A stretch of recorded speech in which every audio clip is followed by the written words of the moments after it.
mainland India with sanctions. With me now, Dr. Sreeram Chaulia, who is an international relations professor and vice dean at the Jindal School of International Affairs in New Delhi. Thank you for joining us.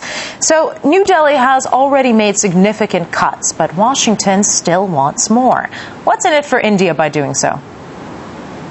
I don't think there's very much. I don't think there's much to gain from this whole exercise of bowing down to American pressure. And I think India is sufficiently nationalist enough to also not buckle under the pressure. What they have done is prudently reduce their imports of Iranian oil slightly, given that the Chinese have also done so.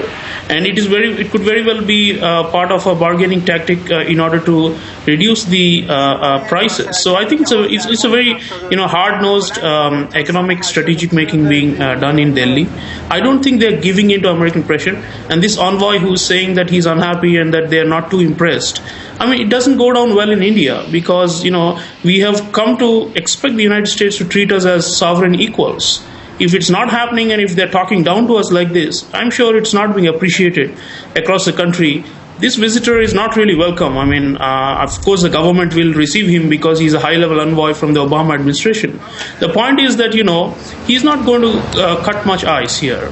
Indians are very clear, have been from the beginning, that as far as economic interests go, Iran is important and we are not going to give up this important card, no matter what the Americans try to do. In fact, I think we are also reading the signals now.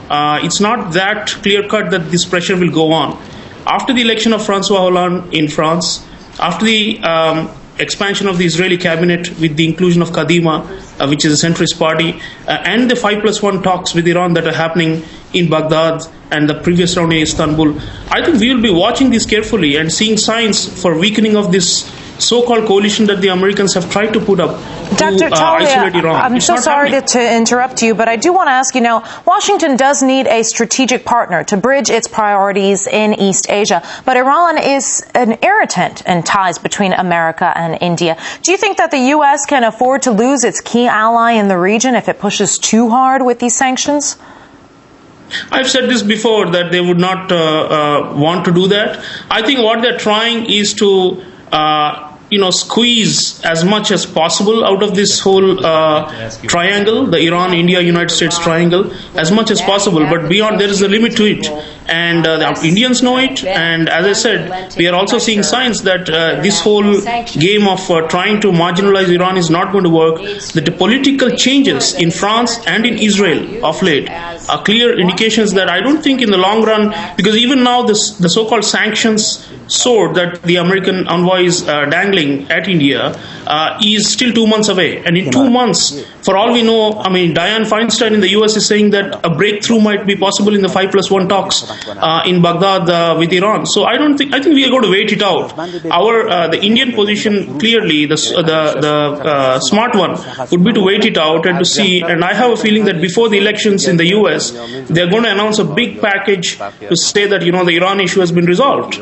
And that's a positive development, and we better wait out rather than succumbing to pressure in this fashion right now. And very briefly, because we do have only less than a minute left, we saw America's chief diplomat just now on the screen, Hillary Clinton. She visited India last week after her trip to China.